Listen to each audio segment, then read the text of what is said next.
இன்று எத்தனையோ முறை இந்த இல்லத்திலே தங்கியிருந்த போது விருந்து உபசாரம் என்றால் இந்த வீட்டினுடைய விருந்து உபசாரம் போல எங்கும் பார்க்க முடியாது.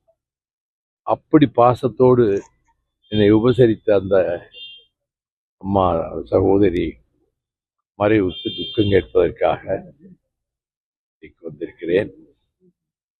தமிழக அரசியலை பொறுத்த மட்டில் இந்துத்துவ சக்திகளும் சனாதன சக்திகளும் பெரியார் மண்ணில், அறிஞர் அண்ணா மண்ணில், திராவிட இயக்க பூமியில், பெரியார் வழியிலே அண்ணா வழியிலே டாக்டர் கலைஞர் அவர்கள் வள்ளுவர் கோட்டம் கண்டு முக்கடல் சந்திப்பிலே 133 அடி உயரத்திலே பிரம்மாண்டமான வள்ளுவர் சிலை அமைத்து பாஞ்சாலங்குறிச்சி கோட்டை கட்டி வீரபாண்டிய கட்டபொம்மனுக்கு பெருமை சேர்த்து என் வேண்டுகோளை 84 மேடையில் சொன்னதற்கு நினைவிலே வைத்திருந்து பின்னர் நெல்கட்டுஞ்செவலிலே முதலில் பிரிட்டிஷாரை எதிர்த்து வாளேந்தி போராடிய பூலித்தேவருக்கு மணிமாளிகை அமைத்து புதிய பூம்புகாரை ஏற்படுத்தி காவிரி பூம்பட்டினத்தை மீண்டும் நம் கண்ணுக்கு முன்னாலே கொண்டு வந்து நிறுத்தி தன்னுடைய வாழ்நாளில் தமிழுக்கும் இந்த செந்தமிழ் நாட்டுக்கும் அரிய சேவைகள் செய்ததோடு நெருக்கடி நிலை பிரகடனம் வந்தபோது ஆட்சி போனாலும் பரவாயில்லை என்று அதை எதிர்த்து 24 மணி நேரத்தில் ஒரு தீர்மானத்தை நிறைவேற்றி அதன் விளைவாக கோவை மாநாட்டிலே அன்றைய மத்திய அரசு அம்மையார் இந்திரா காந்தி அவருடைய அரசை எதிர்த்து போட்ட தீர்மானங்களால் 76 ஜனவரி இறுதியிலே ஆட்சி கலைக்கப்பட்டு என் போன்றோர் ஒரு 500 பேர் விசா கொட்டடியிலே ஓராண்டு காலம் அடைக்கப்பட்டு சிட்டிபாபுவும் பாலகிருஷ்ணனும் அவர்களே பலியாகி அதற்கு பிறகு அரசியல் எத்தனை சவால்களையும் எதிர்கொண்டு நடத்திய கலைஞர் அவர்கள் இந்தியாவினுடைய நன்மையை கருதி நேருவின் மகளே வருக நிலையான ஆட்சியை தருக என்று உடன்பாடு கண்டு 16 இடம் போட்டியிட்ட அத்தனை இடங்களிலும் திமுக கழகம் வெற்றி பெற்று இன்றைக்கு அவருடைய வழியிலேயே தளபதி மு.க. ஸ்டாலின் அவர்கள் அறிவித்ததையும் செயல்படுத்துவதோடு அறிவிக்காத பலவற்றையும் தாய்மார்களுக்காக, பெண்களுக்காக, படிக்கும் குழந்தைகளுக்காக, காலையிலே பட்டினியோடு வீட்டுக்கு இருந்து வருவார்களே அந்த பிள்ளைகளை, ஏழை பிள்ளைகளுக்காக காலை உணவு திட்டத்தையும் அறிவித்து மக்கள் மன்றத்தில் எல்லா மக்கள், பாமர மக்கள், நடுத்தர மக்கள், ஏழை எளிய மக்களுடைய ஆதரவை பெற்றிருக்கிற நிலையில் திராவிட முன்னேற்ற கழகம் வலுவான கோட்டையாக திகழ்கிறது. அதனுடைய தலைமையிலான கூட்டணி அசைக்க முடியாத கூட்டணியாக நிகழ்ந்து கொண்டிருக்கிறது. இப்பொழுது கலை உலகிலே ஜொலிக்கின்ற முன்னணி நட்சத்திரங்களில் ஒருவரான சகோதரர் நடிகர் விஜய் அவர்கள் பொதுவாழ்வுக்கு வந்திருக்கிறார். வருகிற யாராக இருந்தாலும் வரவேற்க வேண்டியதுதான். அவர்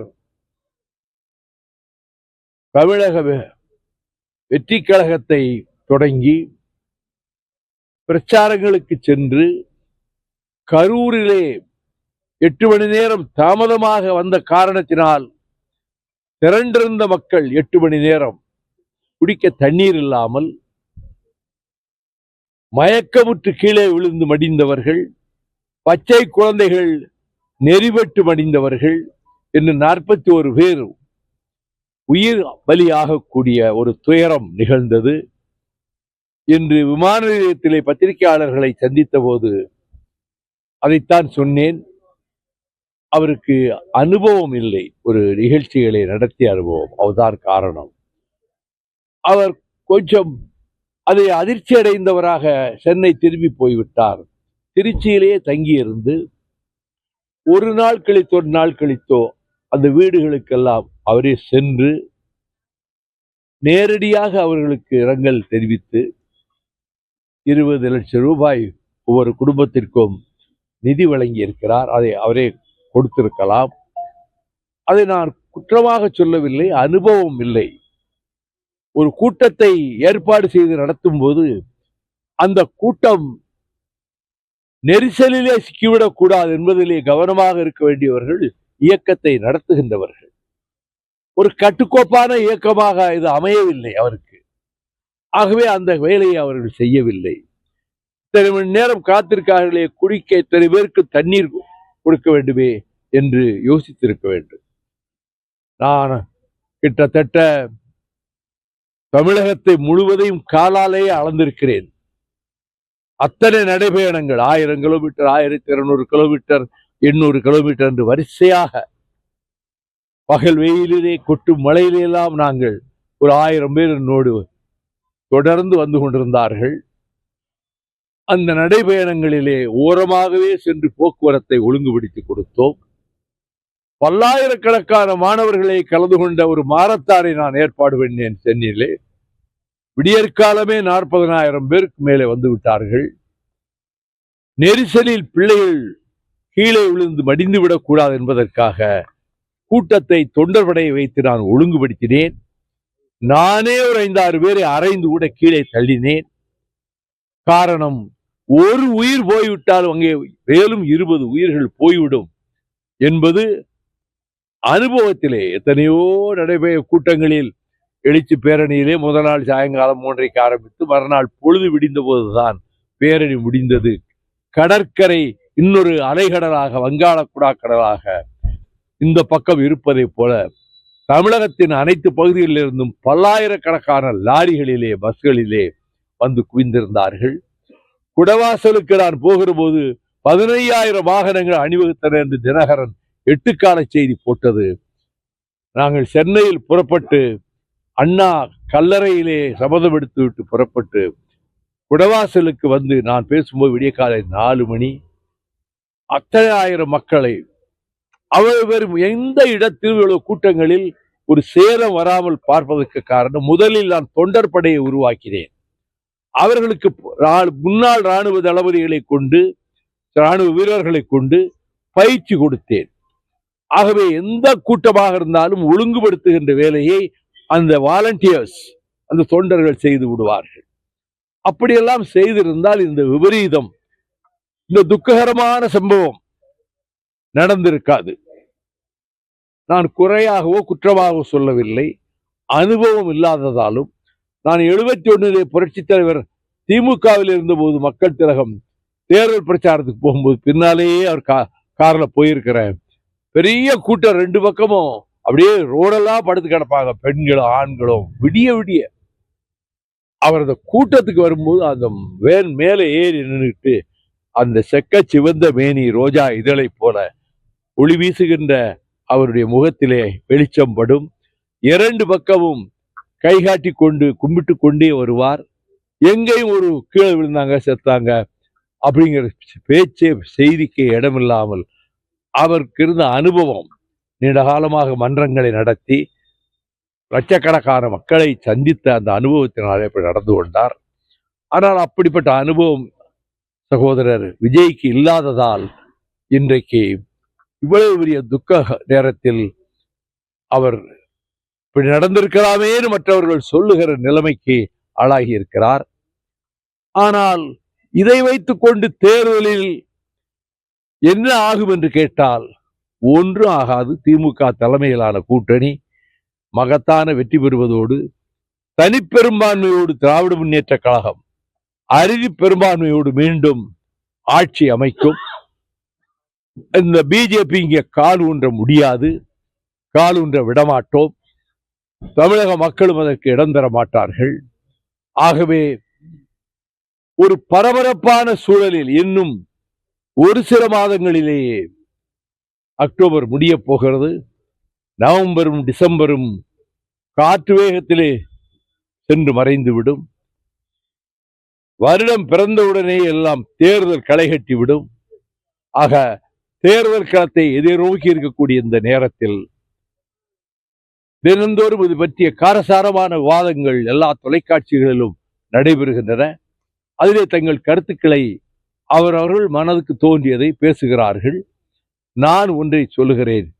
என்னுடைய 61 ஆண்டு கால அரசியல் பொதுவாழ்வு அனுபவம். நான் 64 ஆகஸ்ட் 21 பேரறிஞர் அண்ணா அவர்களுக்கு முன்னால் இந்திய ஆதிக்கத்தை எதிர்த்து கோகலே மண்டபத்திலே பேசி அன்றிரவு நுங்கம்பாக்கத்தில் அண்ணா அவர்களால் நான் பாராட்டப்பட்டு அதிலிருந்து 93 வரை திமுக ஒரு 30 வருடம், அதற்கு பிறகு மறுமலர்ச்சி திமுக கழகம் 31 வருடம், 61 வருடம் என்னுடைய அரசியல் பொதுவாழ்வு நடந்திருக்கிறது.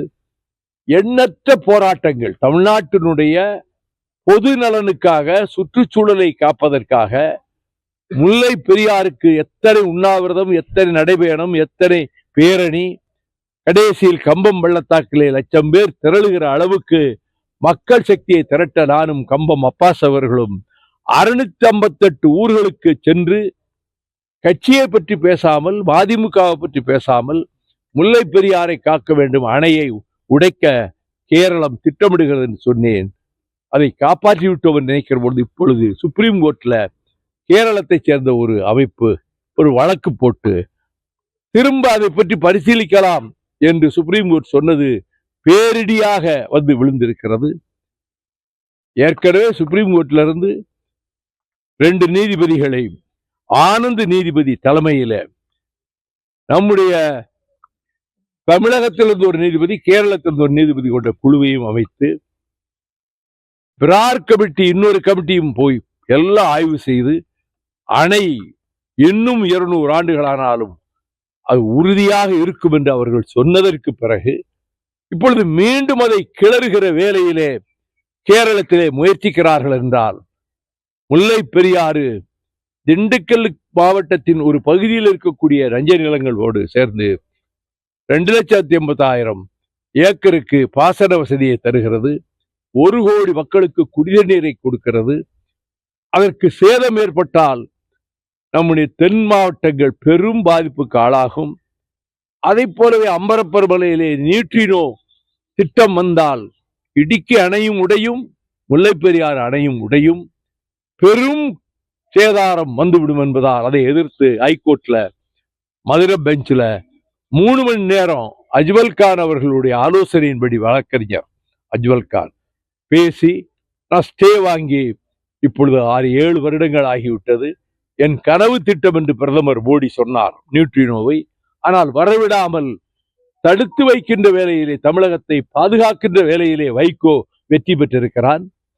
தூத்துக்குடி மண்டலத்தை நாசமாக்க இருந்த ஸ்டெர்லைட் ஆலை எதிர்த்து மக்கள் மன்றத்திலே நடைபயணம், மறியல் உண்ணாவிரதம் என்று தொடர்ந்து நடத்தி பிறகு ஹைகோர்ட்டிலே வழக்கு போட்டு அந்த வழக்கு திரும்ப சுப்ரீம் கோர்ட்டுக்கும் சென்று தீர்ப்பாயத்துக்கும் சென்று ஒவ்வொரு மன்றத்திலும் நான் வாதாடி கடைசியாக சிவஞானம் தலைமையிலான அந்த நீதிமன்றம் ஸ்டெர்லைட்டை நிரந்தரமாக மூட வேண்டும் என்று உத்தரவு பிறப்பிக்க வைக்க முழுக்க பாடுபட்டவன் வைகோ, பாடுபட்டது மறுமலர்ச்சி திராவிட முன்னேற்ற கழகம். அதை போலவே நெய்வேலி நிலக்கரி நிறுவனத்தை தனியார் மயமாக்க வாஜ்பாய் காலத்தில் முடிவெடுத்த போது அதை தடுத்து நிறுத்தி வாஜ்பாய் வாயாலேயே அந்த முடிவை நாங்கள் கேபினெட் முடிவை மாற்றுகிறோம் என்று சொல்ல வைத்தவனும் மறுமலர்ச்சி திமுகவின் பொதுச் செயலாளர் தான் என்பது என்னுடைய பொது வாழ்க்கையில் தமிழக நலன்களுக்காக, சுற்றுச்சூழலை பாதுகாப்பதற்காக யாரும் சாதிக்க முடியாதவற்றை நாங்கள் சாதித்து காட்டியிருக்கிறோம். மதுவை எதிர்த்தும் தொடர்ந்து 4 பகுதிகளை பிரித்துக் கொண்டு நடைபயணம் நடத்திய போது சாலை ஓரத்திலே கொளுத்தும் வெயிலிலே தாய்மார்கள், காடு கழனிகளிலே வேலை செய்கிற தாய்மார்கள் வந்து மணிக்கணக்காக காத்திருந்து எங்க பொம்பளை பிள்ளைகளுக்கு பாதுகாப்பு இல்லை, குடிச்சு போட்டு வந்து ஏதாவது பண்ணிடுறா, எப்படியாவது இந்த சாராய கடையை, டாஸ்மாக் கடையை ஒழிக்கணுமையா அப்படின்னு சொன்னாங்க. எங்க அம்மா அதுக்காகவே உண்ணாவிரதம் இருந்ததுனால இன்னொரு 4-5 வருஷம் இருக்க வேண்டியவங்க அன்னை மாரியம்மாள் இறந்து போனா. அவங்க வர்ற நவம்பர் 6ஆம் தேதி தான் அவருடைய நினைவு நாள்.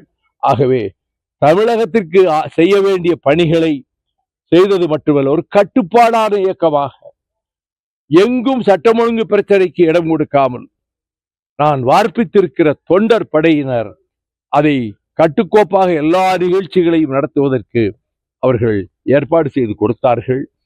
இன்றைய சூழ்நிலையில் இந்தியாவிலே இருக்கக்கூடிய மத்திய அரசு காசா பிரச்சனையிலும் துரோகம் செய்கிறது. இஸ்ரேலை கோடு கைகோர்த்து கொண்டிருக்கிறது. அவன் பாலஸ்தீன மக்களில் பல்லாயிரக்கணக்கானவர்களை இஸ்ரேல்காரன் ராணுவத்தை வைத்து கொன்று ஒழித்து விட்டான்.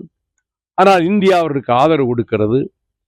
ட்ரம்ப் தினோ ஒரு உளறலை சொல்லிக் கொண்டே இருக்கிறார். அமெரிக்காவிலேயே அவருக்கு எதிர்ப்பு ரொம்ப ஆகிப்போச்சு. எனக்கு நோபல் பரிசு ஏன் கொடுக்கலன்னு அவரே கேட்கிறார். எவனும் இதுவரை கேட்டதில்லை. அவர் இந்த இஸ்ரேலுக்கு பக்கபலமாக இருப்பதனால பாலஸ்தீன மக்கள் பாதிக்கப்படுகிறார்கள். இன்றைக்கு இருக்கக்கூடிய சூழலில் இந்தியாவுக்கே வழிகாட்டக்கூடிய இடத்திலே, வடநாட்டிலே இருக்கக்கூடிய அரசியல் கட்சிகளுக்கு வழிகாட்டக்கூடிய இடத்திலே திராவிட முன்னேற்ற கழகம் இருக்கிறது. அதன் தலைமையிலான அணி இங்கே வெற்றி பெறுவதோடு இந்தியாவில் இருக்கக்கூடிய பிற மாநிலங்களுக்கும் அது திசை காட்டும் கருவியை போல அது செயல்பட்டு கொண்டிருக்கிறது என்பதையும் நாங்கள் மன மகிழ்ச்சியோடு மறுமலர்ச்சி திராவிட முன்னேற்ற கழகத்தினர் ஒரு சொல் இந்த அரசை பற்றி எங்கும் எந்த இடத்திலும் ஒரு விமர்சனம் கூட நாங்கள் செய்யட்டை கூட்டணி தர்மத்தை நாங்கள் காப்பாற்றக்கூடியவர்கள். அந்த தலைமையிலான அந்த திமுக தலைமையிலான கூட்டணி வெற்றிக்கு நாங்கள் ஏற்கனவே எடுத்த முடிவு, இந்த மண்ணிலே இந்துத்துவ சக்திகளை கால் எடுக்க விடமாட்டோம், கால் வைக்க. அதற்காக ஏற்கனவே எந்த இயக்கம் திராவிட முன்னேற்ற கழகம் தமிழ்நாட்டை பாதுகாத்து வந்ததோ அதிலிருந்து விலகி சென்று வந்திருந்தாலும் அடிப்படை கொள்கைகள் ரெண்டுக்கும் ஒன்றுதான் என்ற வகையிலே அவர்களோடு கூட்டணி சேர்வதென்று முடிவெடுத்து அறிவித்து அந்த முடிவிலே நாங்கள் உறுதியாக இன்றைக்கும் இருக்கிறோம், நாளைக்கும் இருப்போம். இப்பொழுது இருக்கக்கூடிய இந்த பரபரப்பான அரசியல் சூழலில் மக்கள் நலனுக்காக திட்டங்களை சொல்லாதவற்றையும் செயல்படுத்திக் கொண்டிருக்கக்கூடிய தளபதி ஸ்டாலினுடைய அரசு வெற்றிகரமாக மீண்டும் அமையும் என்பதையும் எப்பொழுதும் என்னை நேசிக்கிற திண்டுக்கல் பத்திரிகையாளர்களுக்கு, எப்பொழுது பத்திரிகைகளுக்கு செய்தி கொடுத்தாலும் அதை மிக நாகரிகமான முறையிலே இருட்டடிப்பு செய்யாமல் வெளியிடுகிற திண்டுக்கல் பத்திரிகையாளர்களுக்கும் நான் என்னுடைய நன்றியை தெரிவித்துக் கொள்கிறேன். விஜய் சம்பவம் நடந்து ஒரு மாசம் பக்கம் ஆகப்படுது. இது வரைக்கும் அவங்க சார்பா யாருமே போய் பாதிக்கப்பட்டவங்க பார்க்கவே இல்லை. அதான் சொல்றேன், அரசியல் ஒரு அனுபவம், அதுல ஒரு பயிற்சி அவங்களுக்கு இல்லை, அவர் கூட இருக்கவங்களுக்கும் இல்லை. ஒரு கட்டமைப்பு முதல்ல ஒழுங்குபடுத்திக்கிடணும். அந்த கட்டமைப்பு மூலமா தான் ஒழுங்குபடுத்தணும். அது இல்லை அங்க. அதனாலதான் இந்த மாதிரியான விமர்சனங்களுக்கெல்லாம் அவர்கள் ஆளாகி வருகிறார்கள். டிஜிபி விவகாரத்துல பத்தி மத்திய அரசு நாடகமாடு சொல்லி அமைச்சர் ரகுபதி குற்றம் சாட்டியிருக்காரு. அதை பத்தி அவர் சொல்வது சரிதான். 2024 தேர்தல்ல கூடுதலான சீட்டு கேட்க வாய்ப்பு. இந்த சீட்டு பிரச்சனையை பத்தி நான் இது வரைக்கும் பேசினதே இல்லை. ஒவ்வொரு கட்சியும் பேசிட்டு இருக்காங்க, நாங்க பேச மாட்டோம். பேச்சுவார்த்தை நடக்கும் போது அப்ப தனிச்சின்னத்துல உங்களோட சின்னத்துல நிற்பீங்களா? அது அன்னைக்கு பாருங்க, கட்சியினுடைய பதிவை பாதுகாத்துக்கணும் இல்ல, அதுக்கு தேர்தல் கமிஷன் சில விதிமுறைகளை இப்ப வகுத்திருக்காங்கல்ல, அந்த விதிமுறைகளின்படி நாங்க நடந்து கொள்றோம். தமிழக வெற்றி கழகத்துறை நிர்வாகிகள் அதை பாத்தீங்க அப்படின்னா திமுக அரசினுடைய காவல்துறை தான் பாதுகாப்பு ஏற்பாடுல குளறுபடியானதுனாலதான் இந்த உயிர்ப்பை ஏற்படுத்துன்னு சொல்லியிருக்காங்க. வேன்ல ஏறி நின்ன உடனே நண்பர் விஜய் என்னை இவ்வளவு பாதுகாப்பாக கொண்டு வந்து சேர்த்த காவல்துறைக்கு நன்றி, ஐ சல்யூட் தம் சொல்லி அவர் தான் சொன்னார். காவல்துறை தான் எங்களை பாதுகாப்பா நல்லா நடத்தி கொண்டு வந்தாங்க. இப்ப சொல்றது இப்ப ஒரு குற்றம் சொல்றதுக்காக சொல்றது. டிஜிபி விவகாரத்தை பொறுத்த வரைக்கும் நீங்க எப்படி பாக்குறீங்க? மத்திய அரசு நடவடிக்கை எப்படி பாக்குறீங்க? மத்திய அரசு மொத்தத்திலேயே மாநில உரிமைகளை எல்லாம் கபலீகரம் செய்து புல்டோசர் வச்சு எல்லாம் நசுக்கிற மாதிரி இந்த வேலையை செய்துகிட்டு இருக்கு. அதனாலதான் மத்திய அரசினுடைய அதிகாரங்கள் எல்லாம் பறிக்கப்பட வேண்டும், மாநிலங்களுக்கு அவை கொடுக்கப்பட வேண்டும் என்கின்ற மாநில சுயாட்சி கொள்கையை ஓங்கி பேசி அண்ணா மறைவுக்கு பிறகு கலைஞர் அதை தூக்கி வைத்தார். மத்தியிலே கூட்டாட்சி, மாநில சுயாட்சி என்றார். அதைத்தான் இன்றைக்கு நம்மளும் பின்பற்றுறோம். மத்திய அரசு எல்லாமே வஞ்சகம் செய்கிறது தமிழ்நாட்டு.